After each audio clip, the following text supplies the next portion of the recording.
waliwo n'omusirikale yeekolera erinnya Mukiibi Mukiibi yaliridda wayenga kubiyakola abantu balowooza nti naye yalivunaaniddwa kati Mukiibi mumubanja ki manifesto yammwe yonna yagiteeka mu nkola campaign program nga bwe mwagimuwa yeyagezaako okukola ki okugiteeka mu nkola bwe mwamugamba nga nti omwo muyise mu lumonde ng'era kyakola ono muyise mu kibira ng'era kyakola kati era omusuza awo mukubo ng'atudde nga mukibya nga surrounding area nga musuula awo nga mutudde kati ekyamubanja kika naye alina bizibu bye ate kati tosobola kukola ebyo ne baddamu kuwa kifo kituufu bamanya oli musiru Mukiibi bye yakola mu gavumenti zonna kebere ya America kebere gavumenti ki kasita gavumenti ekulagira okukola ekintu eki abalala kye batyo okukola ate mwana tutaddamu kwesiga bamanyirawo nti gwe mu busirusiru oli namba luje kati tebaddamu kusembeza ku mmeeza zonna kebere awo kebere gavumenti ki okugeza omusajja eyali ow'ebyokwerinda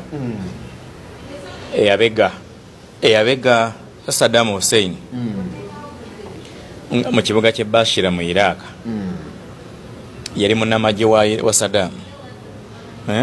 yabega America yabegera America nga musajja wa Saddam Hussein naye ng'abegera America kaakati ne bamugamba bino wammanga nti nno bw'otubuulira Saddam waali ekisooka tugenda kuwa obutuuze mu ggwanga lyaffe lino eri America tugenda kukuwa sente by the end bamusuubiza $1,000,000 2 tugenda kujjayo Iraq ne famire yo n'abantu bo tukufuula omuntu w'amaanyi n'abega Saddam Hussein bwamuwaayo Saddam Hussein ne bamutta omusajja oyo ekituufu ne bamuweereza ennyonyi n'avaayo n'agenda mu New York n'abeerayo ebbanga kati aba ali ku street ate ali mu mmotoka ye apaakinze bw'ati society najja nayisa amasasi mundabirwamu n'amukuba yafiira ku street yawo kigambibwa nti CIA yamutta okitegedde lwaki CIA yamutta yamanya nti ono mu busiru olaba awaddeyo omusajja gwe babadde bakola naye gwamukoledde bakoze ebbanga ddene kati fe aba CIA fe bataaweeyo ebyomulabe okukwata $1,000,000 2 tuziwoono nga lisobola okuzimba enguudo tumutte kuba ne mission gye twamutuma yakoze eki yawedde mu nsi kasita omuntu abeera n'enkwe ne bamukozesa ebintu abalala bye batya abalala bye bafunamu ki bye bafunamu ensonyi nti ekyo naye gikoze ntya gwe n'ogamba nti anze muveewo nze ekyo nkisobola kasaba kulaba ng'oli mu kalukalu tebasobola kukkiriza kutuuka ku mmeeza kati Omukiibi muyinza obutaddamu namulaba abasirikale 9 Electoral Commission be yawa Robert Kyagulanyi Ssentamu okukuuma kiki abasibizza buzibu ki bazizza musango ki naye kati lwaki tuboogerako kubanga basirikale baggwanga nze nakyewuunyiza bwewuunya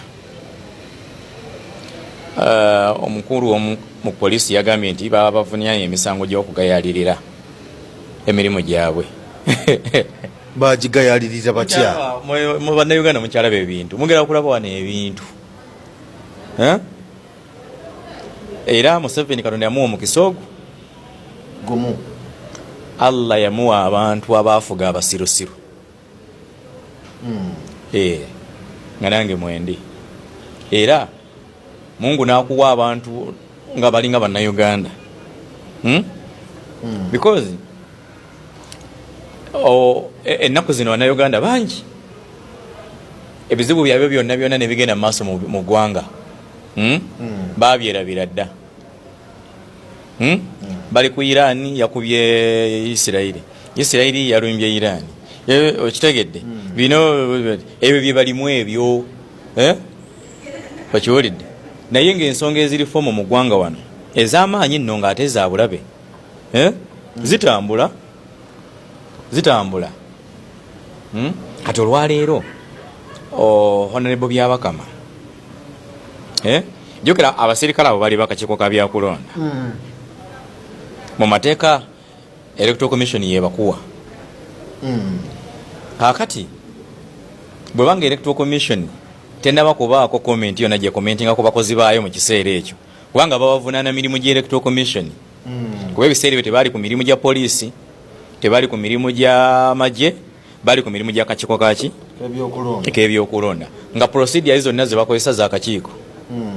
emmotoka gye batambulira ya kakiiko kati kabanga olwaleero akakiiko tekannaba kubaako komenti gye kawa ku bakozi baako abakozi bekawa obuvunaanyizibwa bwa myezi tegyali 3 gya myezi 3 ate abaana abo bakola kye bali basaana okukola because era ntunula bwe nti neŋŋamba misango gye bagamba nti bayalagajjali obulamu bwabwe mu kusitwagulinga ku basitwagulinga baithe bayinza okuba balagajjali emirimu gyabwe nga babagamba kusulanga mu nyumba bo ne basula ku luguudo ne Bobi Wine